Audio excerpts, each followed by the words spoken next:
Chegamos no quarto episódio da nossa série de mensagens sobre os 5 Cs, a série que nós estamos chamando de DNA, porque é parte de quem nós somos, é parte do que constrói a nossa igreja, é parte que constrói aquilo que nós somos diante do Senhor, e nós estamos trabalhando ao longo desse mês 5 palavras com a letra C, que são os nossos 5 Cs. Eu queria relembrar aqui junto com vocês. Então nós estamos falando sobre caráter, estamos falando sobre comprometimento, estamos falando sobre comunhão, estamos falando sobre competência e cultura. No primeiro domingo eu preguei aqui sobre caráter, na perspectiva de Barnabé.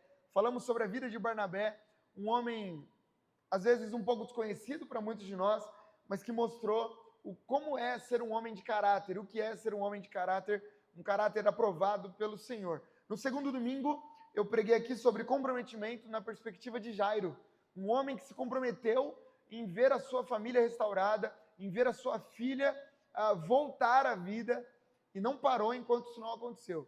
Na semana passada falamos sobre o C da comunhão. Eu falei aqui sobre 2 histórias. Primeiro sobre Corá, que se juntou com alguns amigos para tentar derrubar a liderança de Moisés, e depois nós falamos sobre a filha de Zelofeade, um homem que morreu e as suas 5 filhas lutaram para conseguir juntas não permitir que o nome de seu pai fosse esquecido e que elas também não deixassem de ter a herança que lhes cabia. E hoje, o quarto e penúltimo episódio, nós vamos falar sobre o C da competência. O C da competência. Esse é o tema do nosso encontro de hoje. Eu não sei se você vai concordar comigo, meu irmão, minha irmã, mas a competência é o tipo de característica que a gente só valoriza de verdade quando ela falta. Quando falta competência em alguma área, a gente olha e fala assim, eu entendi por que a competência ela é tão importante. Por exemplo, imagine que você chega, e eu peço oração pelo Bruninho, que está com febre desde ontem de madrugada, por isso que a Cacá não está aqui. E aí imagina que eu chego com o Bruninho lá no hospital. Aí eu chego e o médico que vai atender, ele fala assim, oi, tudo bem? Aí eu falo, tudo bem, doutor. É o seguinte, você pode ajudar a gente? Porque o Bruninho ele está com febre desde ontem à noite e tal, e eu queria saber o que a gente pode fazer. Aí o médico fala assim, tá com febre? Só um minutinho. Aí ele abre o chat GPT e fala assim, bebê, quantos anos ele tem? 2 anos. 2 anos com febre. O chat GPT está dizendo que seria bom você dar água de coco para ele. Daí eu falo, água de coco, doutor, tem certeza? Não, tenho certeza, é isso mesmo. Aí o doutor fala assim, aí eu pergunto, de quanto em quanto tempo? Aí o doutor, só um minutinho. De quanto em quanto tempo o chat GPT? Aí o chat GPT fala, de 6 em 6 horas. Ele, de 6 em 6 horas. Aí eu falo, doutor, você vai me desculpar, mas não está trazendo tanta confiança assim, você olhando no chat GPT. Será que você não tem outra coisa para dizer? Não, ele, peraí então. Aí ele liga para um amigo dele e fala assim, doutor fulano, estou aqui com um bebê, um caso, quantos anos o Bruninho tem? 2 anos. 2 anos. Irmãos, o que isso causa na gente? É no mínimo desconfortável. Porque você espera que um médico que vai cuidar do seu filho tenha um mínimo de confiança e de competência naquilo que ele está fazendo. Um outro exemplo, você contrata um pedreiro para construir um cômodo no fundo da sua casa. Aí você fala, você pode construir? Posso, está aqui a planta e tal. Aí você percebe que o pedreiro não mediu nada, não fez conta de nada, não coloca os tijolos lá de qualquer jeito. Aí você fala, você não vai medir? Aí o pedreiro fala, é verdade, né? Aí ele pega, treina e começa a medir. Porque inconscientemente, irmãos, para nós, o padrão mínimo é um padrão de competência, em qualquer área da vida. Você espera que todo mundo que vai te servir em alguma área seja competente, seja excelente naquilo que faz. A competência para nós é o padrão. Quando aparece a incompetência, a gente percebe o quanto a competência faz falta. Por isso que hoje o C que a gente está trabalhando, o C da competência, ele é tão importante. Porque talvez a gente nunca tenha parado para pensar que a competência também é um valor espiritual. Nós servimos a um Deus competente. Nós servimos a um Deus que é excelente em tudo que faz. A gente não encontra na Bíblia um momento em que Deus cria o ser humano antes de criar a terra. Porque não teria onde pôr. Então Deus primeiro, a terra era sem forma e vazia, e disse Deus, haja luz, houve luz, Deus colocou a luz para governar o dia, outra luz para governar a noite, então o sol, a lua, as estrelas, colocou a terra, separou as águas, e ele foi fazendo tudo para que na hora que o ser humano chegasse, de maneira excelente, ele fosse suprido em todas as suas necessidades. Então nós servimos a um Deus que nunca desprezou a excelência e nunca desprezou a competência. Pelo contrário, ele sempre escolheu pessoas comuns, mas que se dispuseram a ser capacitadas por ele para servir de maneira excelente. Por isso, falando sobre excelência, falando sobre competência, a gente vai conhecer a história de um homem que provavelmente você desconhece o nome, eu imagino, mas é um homem que deixou um legado de excelência e competência num dos momentos mais importantes da história de Israel. O nome dele é Bezalel. Bezalel. Quem aqui tem algum amigo que chama Bezalel? Ainda bem que não, porque seria bem esquisito mesmo. Bezalel. A história desse homem, ela está descrita em Êxodo, e eu gostaria de pedir para que você abrisse sua Bíblia. Êxodo, capítulo de número 31, a partir do primeiro versículo. Êxodo 31, 1.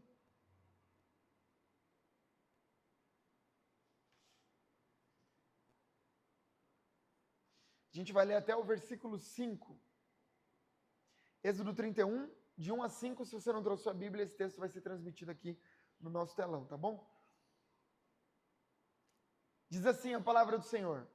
O Senhor disse a Moisés: veja, escolhi especificamente Bezalel, filho de Uri e neto de Ur, da tribo de Judá. Enchi-o do Espírito de Deus e lhe dei grande sabedoria, habilidade e inteligência para trabalhos artísticos de todo tipo. Ele é exímio artesão, perito no trabalho com ouro, prata e bronze. Tem aptidão para gravar e encravar pedras preciosas e entalhar madeira. É mestre em todo trabalho artístico. Só até aqui mesmo, irmãos. Antes da gente entender um pouco do chamado do Bezalel, é importante a gente voltar até essa época para entender um pouco melhor o contexto. O povo de Israel acabou de sair do Egito. Foram libertos de 430 anos de escravidão. 430 anos de muita dor, muita tristeza, de escravidão mesmo, e tudo que a escravidão pode trazer. E eles estão a caminho da Terra Prometida. E é muito interessante que a gente vai perceber que Deus, ele não quer simplesmente guiar o povo à distância. Ele não quer só falar assim, ó, povo, vai para lá, porque lá é o caminho da Terra Prometida. Ele quer estar junto com o povo. Ele quer estar no meio do povo, ele quer estar presente no meio dessa galera toda. Mais de 1 milhão de pessoas. Foi nesse cenário, então, que Deus chama Moisés para um bate-papo no Monte Sinai. E nesse bate-papo ele revela o projeto do tabernáculo. Eu trouxe a foto do tabernáculo aqui para a gente poder ver um pouquinho de como ele era. Olha só. Então, Deus estabelece que o tabernáculo precisaria ser criado para que a sua glória habitasse no meio do povo.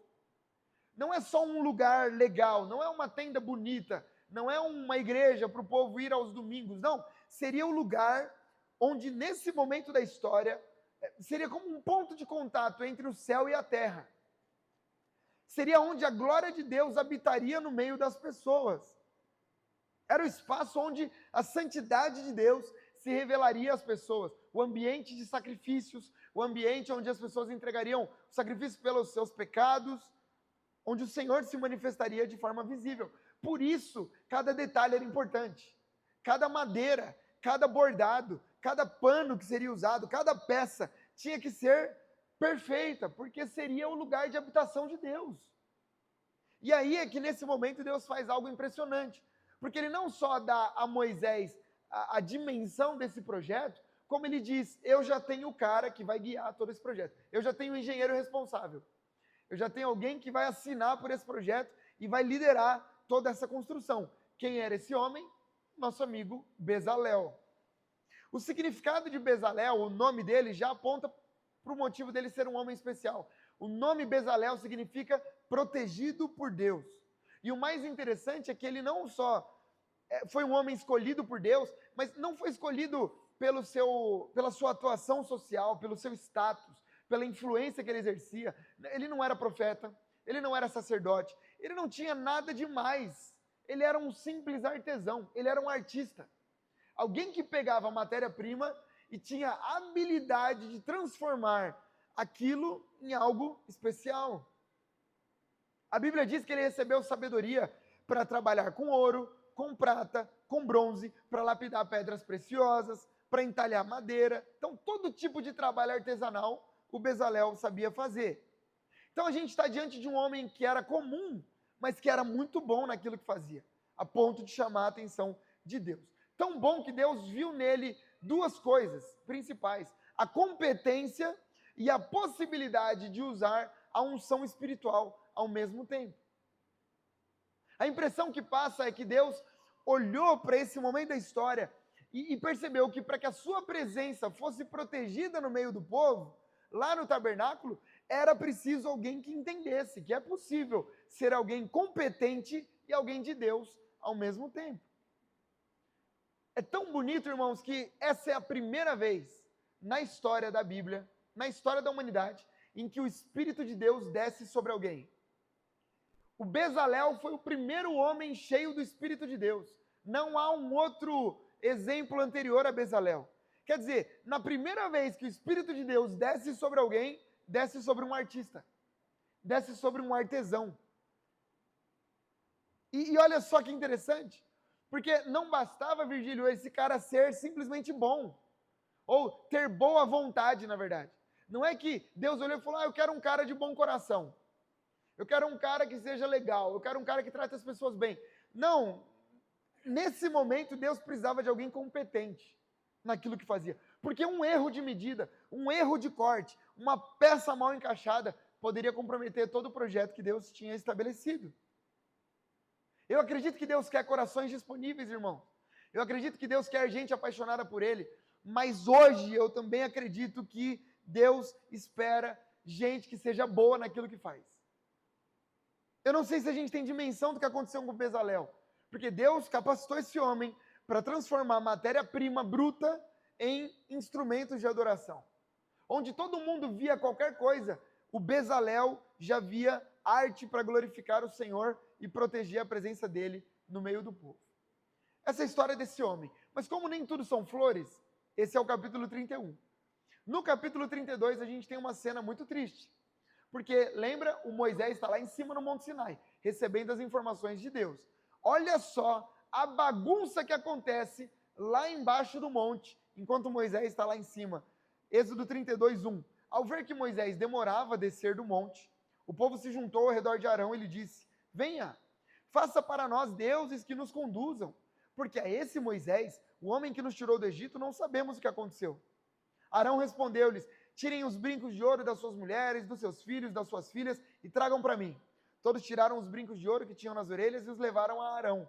Ele os recebeu e os fundiu, transformando tudo em um ídolo que modelou com uma ferramenta própria, dando-lhe a forma de um bezerro. Olha só, enquanto Moisés está lá em cima, o povo está lá embaixo, os artesãos, montando um bezerro de ouro para adorar. Aí Deus fala para Moisés, Êxodo 32, 7, Moisés, desça, porque o seu povo, o que você tirou do Egito, se corrompeu. Muito depressa se desviaram daquilo que lhe ordenei e fizeram um ídolo em forma de bezerro, curvaram-se diante dele e ofereceram-lhe sacrifício. O Moisés desce do monte, vai até o povo e olha só o fim dessa cena. Quando Moisés se aproximou do acampamento e viu o bezerro e as danças, irou-se e jogou as tábuas no chão ao pé do monte, quebrando-as. Pegou o bezerro que eles tinham feito e o queimou no fogo. Moisés perguntou ao Arão: irmão, vocês conhecem a expressão sabonetar? É uma expressão brasileira. Vocês vão ver na prática um homem da Bíblia sabonetando. Moisés perguntou a Arão: que fez esse povo a você para que o levasse a tão grande pecado? Arão respondeu: não te enfureças, meu senhor. Tu sabes como esse povo é propenso para o mal. Eles me disseram: faça para nós deuses que nos conduzam, porque a esse Moisés, o homem que nos tirou do Egito, não sabemos o que aconteceu. Então eu lhes disse: quem tiver enfeites de ouro, traga-os para mim. O povo trouxe-me o ouro. Eu o joguei no fogo e surgiu esse bezerro. É brincadeira um negócio desse, né, cara? Surgiu assim. Olha só que coincidência. Eu peguei tudo, quando eu tirei do fogo era um bezerro. Você acredita, Moisés? Ou seja, a gente está diante de uma cena parecida com a da semana passada, lembra? Corá usou a comunhão para o mal. As filhas de Zelofeade usaram a comunhão para o bem. A gente está diante de um grupo de artesãos que usaram a sua habilidade para a idolatria, que usaram a sua habilidade para aquilo que envergonhava o nome do Senhor. E do outro lado, a gente tem um único artesão que foi achado justo pelo Senhor, a ponto de conseguir construir e ser escolhido para construir aquilo que protegeria a presença do Senhor no meio do povo. Ok, a gente entendeu que a competência ela é importante, que servimos a um Deus que é competente, que é excelente em tudo que faz. Agora, olhando para essas duas histórias, eu trouxe duas realidades sobre a competência que eu quero compartilhar com vocês. E volto a dizer, sem grandes novidades. Eu não sou o pregador das grandes novidades, como outros por aí. Mas a primeira é muito básica, simples e direta. O chamado de Deus para nós é: seja excelente naquilo que você faz. Você pode falar isso para a pessoa que está do seu lado? Seja excelente naquilo que você faz. Excelente. Irmãos, se tem algo na vida de Bezalel que a gente pode tirar uma grande lição, é que Deus não escolhe qualquer pessoa para liderar a construção do tabernáculo. Deus poderia ele mesmo ter descido. Ele mesmo, com o estalar de dedos, ele poderia ter feito o tabernáculo acontecer. Ele tinha poder para isso. Ele poderia ter escolhido qualquer pessoa, mas ele escolheu o homem certo. Ao escolher Bezalel, ele estava mostrando que o reino de Deus também é construído pela mão de homens e mulheres que são excelentes, que são bons naquilo que fazem. O texto diz que Bezalel foi capacitado com habilidade, com inteligência, com conhecimento em todo tipo de trabalho. Significa que Deus não só deu a visão para Bezalel, mas se comprometeu em capacitar aquele homem da melhor maneira possível. A impressão que eu tenho, irmãos, é que muitas vezes a gente está dentro da igreja e a gente acaba desprezando a importância de ser bom naquilo que a gente faz. Quantas vezes a gente já ouviu de pessoas dizendo: não, eu vou servir, mas Deus conhece o meu coração. Ei, desculpa, mas a fé não é desculpa para a mediocridade. O fato de sermos seguidores de Jesus, o fato de servirmos na igreja, não pode ser uma desculpa para sermos medíocres naquilo que fazemos. E a palavra medíocre aqui eu não quero te escandalizar não, mas é alguém que simplesmente vive a média de tudo que faz. Ser cheio do Espírito não anula a necessidade da gente ser competente. E aqui eu quero tocar numa ferida importante para a gente sair daqui melhor.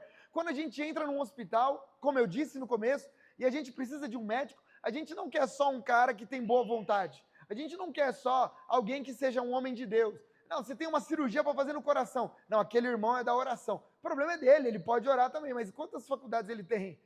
Qual hospital que ele já trabalhou? Qual residência que ele fez? Ele estudou fora, estudou no Brasil? O que ele fez da vida dele? Não, mas ele é um homem de Deus. Graças a Deus por isso, mas eu quero alguém competente. Imagina, você vai pegar um voo, aí o piloto... Não, o piloto é uma irmã do coque, ela é uma bênção. Fala, não, tudo bem, mas essa irmã do coque tem quantas horas de voo? Não, não tem não, ela tirou a carta no EAD, foi a distância, ela foi vendo os vídeos, mas ela é uma mulher de Deus. Glória a Deus que ela é uma mulher de Deus, ela pode orar pela gente aqui embaixo, mas lá em cima eu prefiro alguém que treinou, que estudou, que se capacitou. Agora, por que a gente espera competência das pessoas que nos servem e muitas vezes a gente despreza a importância da competência naquilo que Deus nos confiou? Quer dizer, Deus depositou na sua mão uma família, Deus depositou na sua mão um trabalho, Deus depositou na sua mão um ministério, uma igreja, uma profissão, e por que você espera que todo mundo seja excelente, menos você?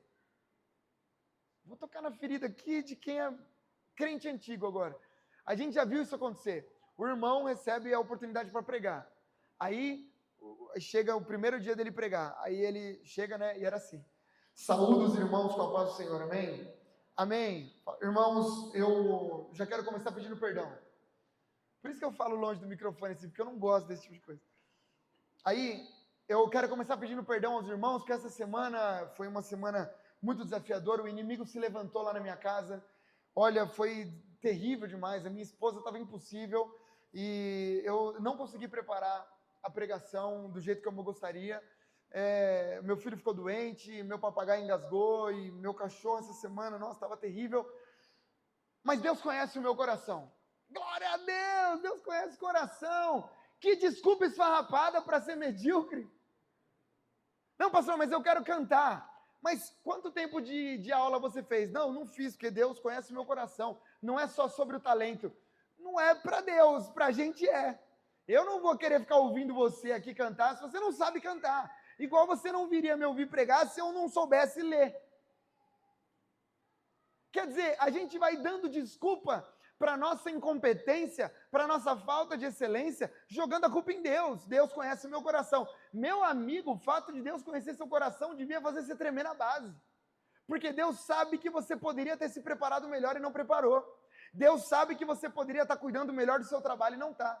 Deus sabe que você poderia estar cuidando melhor da sua saúde, da sua igreja, do seu ministério, e não está. Não vem com essa história de que Deus conhece seu coração para justificar a sua falta de excelência, porque não vai dar certo. Quantos acreditam nisso? Diga amém. Amém. Que bom que eu não estou sozinho aqui. Sabe, eu estou pregando aqui para gente que é mais ou menos em tudo que faz. Cara, é mais ou menos no trabalho, é mais ou menos na família, é mais ou menos no ministério, é tudo mais ou menos, entrega mais ou menos. E, irmãos, olha que doideira. Para mim, seguidores de Jesus deveriam ser os melhores naquilo que fazem. Eu creio que cristãos deveriam ser reconhecidos no meio de todo lugar como gente boa pra caramba, como os melhores profissionais, como as melhores pessoas. Agora, o que a gente vê é o contrário. Sabe o que me deixa muito triste quando eu converso com empresários? E aí eles falam assim, pastor, se tem uma coisa que eu não faço, o erro que eu não cometo mais é contratar crente. Tem um rapaz que eu caminhei junto com ele lá em Santos. Ele abriu a maior sorveteria da cidade, lá de Santos, e ele era membro da nossa igreja. E aí no começo ele falou, pastor, estou prestes a abrir, vamos lá para você orar? Fui lá, orei, Senhor abençoa, guarda, tal. Falou, pastor, estou conseguindo fechar a contratação dos primeiros funcionários que vão trabalhar aqui. Pastor, todos crentes. Eu falei, olha que legal. Ele falou, como a gente é crente, a gente quer contratar crente, né? Meu, deu um mês. Pastor, a pior burrada que eu fiz, mandei todo mundo embora. Porque um processou na primeira semana, o outro já pegou um atestado para um dia, ficou 3 em casa, e virou aquela bagunça. Falei, não, tudo irmão. Eu estava conversando com uma pessoa hoje aqui, antes de começar o culto, e aí eu falei, como que está lá a empresa de vocês? Não, pastor, está tudo bem e tal, é que a gente tomou um golpe de um cara, e, ele fez uma coisa muito feia com a gente. Aí, como eu já estava com esse sermão preparado, né, foi agora no culto das 18, eu falei assim, ele era crente? Falou, pastor, você não tem noção. Falou que era pastor. Falei, o sangue de Jesus tem poder. Aí acabou com tudo mesmo. Pastor, era crente. E depois, era pastor. E eu descobri depois, tinha 8 passagens na polícia. Falei, o sangue de Jesus tem poder. Que crente é esse aí, meu? Sai fora. Quer dizer, nós que deveríamos ser os maiores exemplos de excelentes profissionais, de excelentes pais, de excelentes servos, de excelentes pastores, de excelentes pessoas, estamos deixando a desejar. Aí você olha lá para a política, eu não sou de ficar falando de política, aí você vê bancada evangélica de um lado, aí o pastor, colocou pastor no nome, para mim eu já esquece. Se o cara precisou levar que ele é pastor para poder ganhar voto, então ele não é tão bom assim, né? Ele precisou apelou já. Aí a gente olha um monte de gente mau caráter, um monte de gente incompetente, quando na verdade deveriam ser os melhores naquilo que fazem. Porque não é à toa o que o apóstolo Paulo disse em Colossenses capítulo 3, versículo 23, tudo o que fizerem, façam de todo o coração, como para o Senhor e não para os homens. Sabe o que significa? O professor que dá aula tem que ser o melhor, não porque ele ganha muito da escola, mas porque ele está servindo a Jesus, ele está servindo ao Senhor. Pastor, eu sou dentista. Quando o seu paciente está lá com a bocona aberta e você está mexendo no dente dele, você está servindo ao Senhor. Pastor, eu sou Uber, está fazendo viagem, é para o Senhor. Façamos todas as coisas de todo o coração como para o Senhor, não para os homens. Isso é excelência. Excelência não é trabalhar para aplausos humanos. Excelência é fazer tudo o melhor, porque a gente entende que estamos fazendo para o Senhor. Por isso, meu irmão, desculpa repetir, se você é professor, sua aula tem que ser a melhor de todas.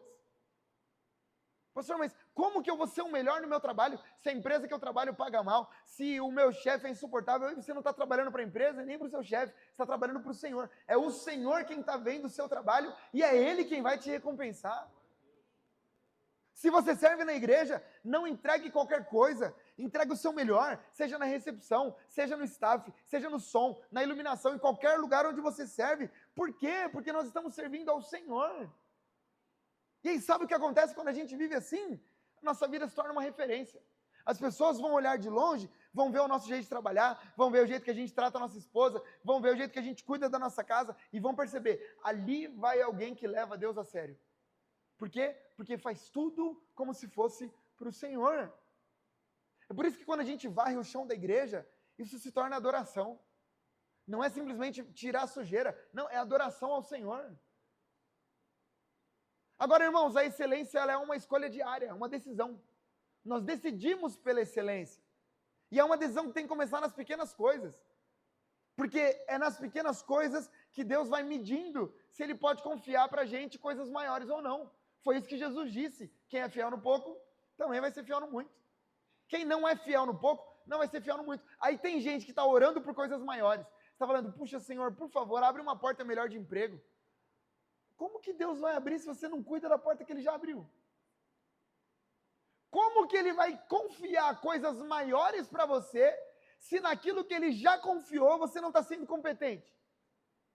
Como? O Bezalel teve o privilégio de conduzir a construção do tabernáculo, porque ele já era competente mesmo antes de ser chamado por Deus. Então o meu primeiro conselho para a gente hoje é, não aceite viver no mínimo, em nome de Jesus.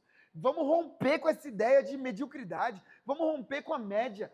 Não, pastor, mas eu faço porque é histórico familiar. Meu Deus do céu, esquece esse negócio de histórico familiar. Não, mas na minha casa sempre teve gambiarra. É gambiarra para cá, é falta de competência para lá. Vai acabar na sua vida em nome de Jesus. A partir de você, a sua história vai ser uma história de excelência, de competência para a glória do nome do Senhor. Então, se você é pai, seja excelente em ser pai. Se você é mãe, seja excelente em ser mãe. Se você trabalha numa empresa, entregue mais do que te pedem. Se você serve no ministério, não faça de qualquer jeito só porque é para a igreja. Em nome de Jesus. Porque Deus merece o nosso melhor em todas as coisas. E aqui eu já quero emendar com o ponto 2, porque se no ponto 1, o chamado é para ser excelente em tudo que a gente fizer, que a nossa excelência sempre aponte para a glória do Senhor. A excelência por si só não serve de nada. Competência por si só não serve de absolutamente nada. A gente tem que entender o porquê da nossa excelência. No fim do dia, a competência do Bezalel não era para que o nome dele fosse lembrado. Não era para que as pessoas dissessem, nossa, puxa vida, o Bezalel é bom mesmo, hein? Que artesão. Olha que coisa bonita que ele fez. É um artista mesmo, aplausos para o Bezalel. Não, não era sobre isso. Tudo que o Bezalel fazia tinha um propósito maior, a glória de Deus no meio do povo. E é aqui que eu acho que muitos se perdem. Porque o mundo persegue a excelência para a glória pessoal, para o seu próprio reconhecimento. A gente vai fazendo as coisas para que as pessoas olhem e digam, nossa, que legal, olha como ele prega bem, olha como toca bem, olha como canta bem, olha como serve bem. E aí isso vai inflando o nosso ego, e aí aquilo que no começo era adoração, de repente começa a se tornar um bezerro de ouro para a gente mesmo. Cada detalhe do tabernáculo, cada peça, cada bordado, cada medida era cuidadosamente pensada para revelar algo da santidade da presença de Deus. Não era decoração, não era vaidade, era simplesmente adoração. E é isso que a gente tem que entender, irmãos. A nossa competência, os nossos dons, a nossa excelência não existem para colocar o holofote em nós. Tudo que temos e tudo que somos precisa apontar para o Senhor. Não é à toa que o próprio Jesus disse, Mateus capítulo 5, versículo 16, assim, brilhe a luz de vocês diante dos homens, para que vejam as suas boas obras, e no fim, qual é o resultado? Glorifiquem ao Pai de vocês que está no céu. É exatamente isso que tem que ficar guardado na nossa mente, no nosso coração. A excelência não é sobre nós, a excelência é sobre Deus. Cuidado para não roubar a glória que pertence a Deus. Esse é um perigo muito sutil. Eu me lembro de um pregador muito importante, que ele pregava e as pessoas paravam para ouvir, ele enchia estádios. E aí, toda vez que ele terminava de pregar, as pessoas com muito carinho chegavam e falavam: puxa vida, pastor, você arrebentou hoje. Nossa, que pregação! Que pregação! Aí chegou um dia que ele estava descendo, aí quando ele chegou assim na parte de baixo, uma pessoa falou, como falavam: pastor, eu só vim aqui te dizer, você pregou muito hoje. Aí ele falou: meu irmão, você não precisa dizer não, o diabo já falou para mim enquanto eu descia a escada ali. O diabo já falou que eu preguei muito. Porque esse é um perigo que cerca todos nós. Do inimigo ficar colocando: nossa, você é bom, hein? Olha, você é competente, hein? Lembra que o pastor pregou? Você não precisa disso não, você já é muito bom. Você já é diferenciado. Você canta muito. Você prega muito. Você serve muito. Olha o que você, o profissional que você é. Você é diferenciado demais. É por isso que você está onde está. E aí, sem perceber, aquilo que era glória para Deus começa a ocupar espaço e virar palco para o nosso ego. Por isso eu quero te lembrar de algo que eu digo aqui com frequência. Ouça com muito carinho, por favor. Você só é bom no que faz, porque Deus te faz bom no que faz. Você só é bom naquilo que você faz, porque Deus te faz bom. Pastor, mas você acabou de falar que a gente tem que buscar competência. Você só busca competência porque Deus te faz acordar todos os dias. Porque no dia que ele falar, acabou, não tem competência, não tem excelência, não tem trabalho, não tem igreja, não tem mais nada. Por isso a gente tem que lembrar, você só está onde está, porque Deus quer que você esteja. Você só tem a profissão que tem, você só é uma referência, porque Deus permitiu que você fosse. Toda a competência que você tem, todo o talento que você tem, toda a habilidade que você tem, é presente de Deus para a sua história. Então cuide bem em nome de Jesus. É Ele quem te capacita, é Ele quem sopra do Espírito dEle, porque dEle, por Ele, para Ele são todas as coisas, tudo vem dEle e tudo precisa voltar para Ele. Por isso seja excelente, mas nunca se esqueça do propósito pelo qual a sua excelência existe. Não é sobre fama, não é sobre poder, não é sobre reconhecimento humano, é para a glória de Deus. Ei, você que tem o seu próprio negócio, faça o seu negócio para a glória de Deus. Pastor, eu sou CLT, trabalho numa empresa, trabalhe para a glória de Deus. Pastor, eu tenho só a minha família para cuidar, cuide para a glória de Deus. Serve na igreja para a glória de Deus. Por isso eu quero terminar esse sermão com uma pergunta para o nosso coração. Diante de tudo que a gente ouviu, primeiro, será que Deus tem encontrado em nós gente competente de verdade ou não? Gente excelente ou não? Porque o mundo está cheio de gente excelente. Eu fui pregar ontem na igreja metodista, lá em Santos, e aí a gente passou o dia, porque teve uma oficina à tarde, e aí na oficina da tarde eu fui falar sobre como, eu já nem lembro mais qual era o tema direito, mas era como que a gente consegue lembrei, ter uma liderança relevante para a próxima geração.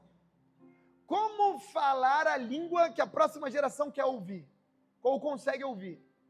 E aí eu, dentro da minha oficina, eu falei: irmãos, sabe por que tem um monte de youtuber explodindo na internet, falando com os nossos adolescentes, com as nossas crianças? De maneira excelente, porque os caras são muito bons. Podem falar bobagem, pode falar um monte de porcaria, mas que os caras são bons naquilo que fazem, eles são.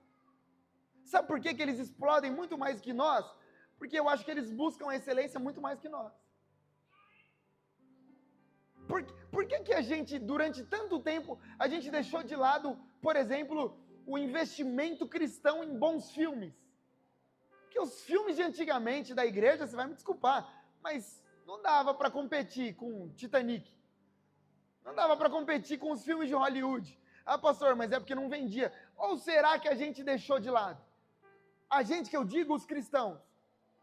Por que será que agora a gente tem capacidade de ter algo tão bonito como The Chosen? Por que agora a gente tem capacidade de mandar o The Chosen e o The Chosen entrar em Netflix, em Amazon Prime, em tudo quanto é coisa, e passa na TV aberta, e passa no cinema? Por que agora a gente conseguiu e antes a gente não conseguia? Será que não estava faltando competência da nossa parte? Será que não está faltando competência para a gente falar na internet? Será que não está faltando competência para a gente chegar em lugares onde outras pessoas chegam? Eu me lembro quando eu fui uma vez, e foi a única vez que eu fui também, numa apresentação do Cirque du Soleil. Vocês já viram?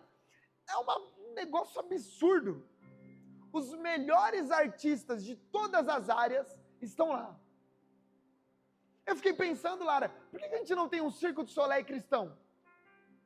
Onde estão as novelas cristãs? Esquece esse negócio de Bíblia, né? Maravilha, o pastor falando para esquecer o negócio de Bíblia, né? Que coisa. Mas não só novela bíblica. Erro de mim aqui.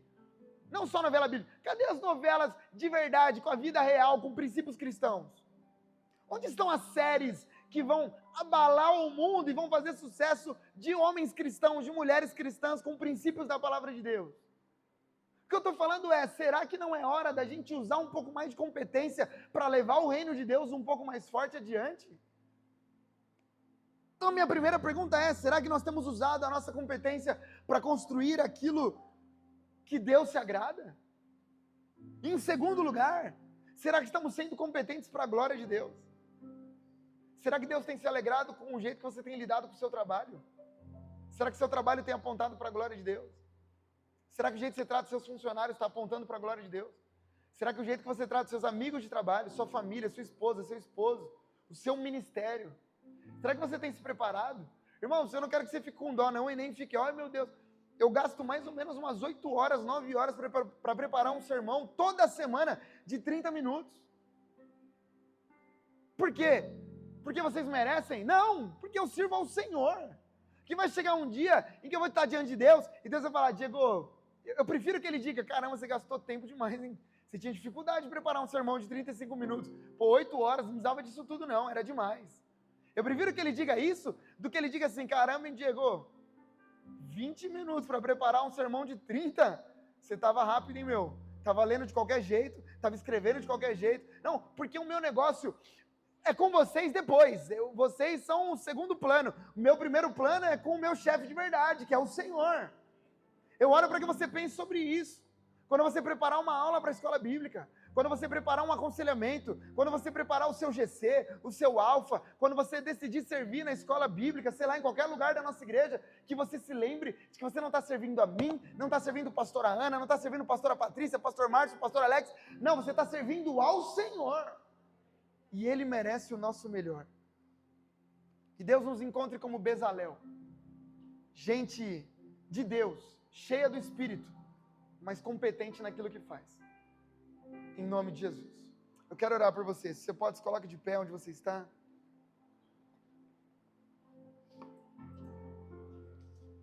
Senhor, em nome de Jesus. Muito obrigado. Obrigado porque Bezalel fica para nós como um grande exemplo de um artista. Um simples artista. Que foi cheio do teu Espírito. E competente a ponto de receber um cargo tão importante, proteger a sua presença no meio do povo. Senhor, faz de nós homens assim, mulheres assim.